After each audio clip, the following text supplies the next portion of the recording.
Nous sommes tous et nous sommes tous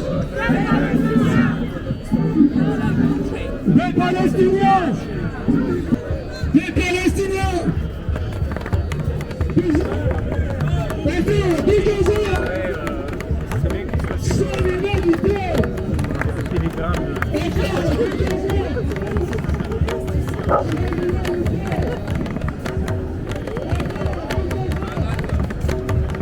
Enfants de Gaza, enfants de Palestine.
prisonnier du Liban, prisonnier politique, je suis un résistant.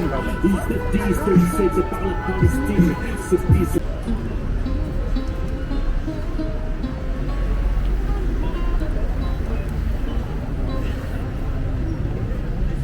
C'est un cessez-le-feu de mascarade. Ce que nous voulons, c'est bien évidemment un cessez-le-feu permanent. Mais un cessez-le-feu permanent, c'est un cessez-le-feu permanent, c'est évidemment, il est suivi de la décolonisation, sinon ça ne veut rien dire. Lutter, s'organiser pour construire la solidarité avec le peuple palestinien. Le nombre de morts dans la bande de Gaza a repris de plus belle. En Cisjordanie, les colons, appuyés par l'armée israélienne, renforcent la colonisation, les agressions, les mesures contre les Palestiniens. Israël est un État criminel qui n'a que faire des droits internationaux. Cela dure depuis des décennies. Il n'a pas commencé avec le 7 octobre, un processus de nettoyage ethnique à Gaza, mais aussi en Cisjordanie a commencé. L'État israélien est en train de commettre un véritable crime contre l'humanité avec la bénédiction des États-Unis et de la France. Nous exigeons un cessez-le-feu immédiat avec l'arrêt des bombardements, la levée des blocus de Gaza, la fin de la colonisation et la libération de tous les prisonniers politiques. Le combat des Palestiniens est le nôtre. Et notre combat contre l'ordre impérialiste qui soumet les peuples dans l'intérêt de la bourgeoisie européenne et américaine, d'abord motivés par leur intérêt capitaliste.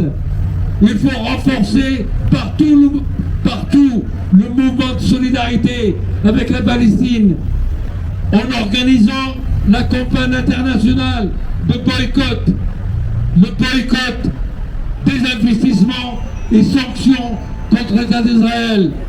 Car il n'y a que ça qu'ils peuvent comprendre. Pour nous ici en tout cas, c'est le boycott, c'est la manifestation, c'est la solidarité. Et il faut organiser le boycott partout où on peut, il faut le faire.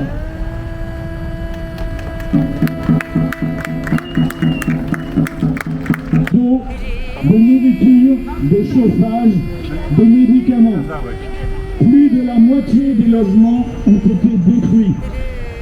Selon l'agence de l'ONU pour les réfugiés palestiniens, il aurait fallu 200 camions d'aide humanitaire par jour pendant 2 mois pour assurer la survie de la population. Ça n'a pas été le cas. En Cisjordanie, assassinat plus de 220 depuis le 7 octobre. Arrestations et offensives de l'armée israélienne se poursuivent. Quant aux manœuvres des grandes puissances, à commencer par l'administration Biden, elles consistent à évoquer une solution à 2 États, tandis que s'effectue la reprise des bombardements par le gouvernement Netanyahou, qui vient, camarades, de voter une rallonge de 7,5 milliards d'euros à son budget de guerre. Le maréchal Al-Sisi, dictateur égyptien, allié des dirigeants des États-Unis, a précisé les contours de la solution de Biden. Un État palestinien démilitarisé, sous le contrôle de l'OTAN et de l'ONU. C'est-à-dire que les soldats américains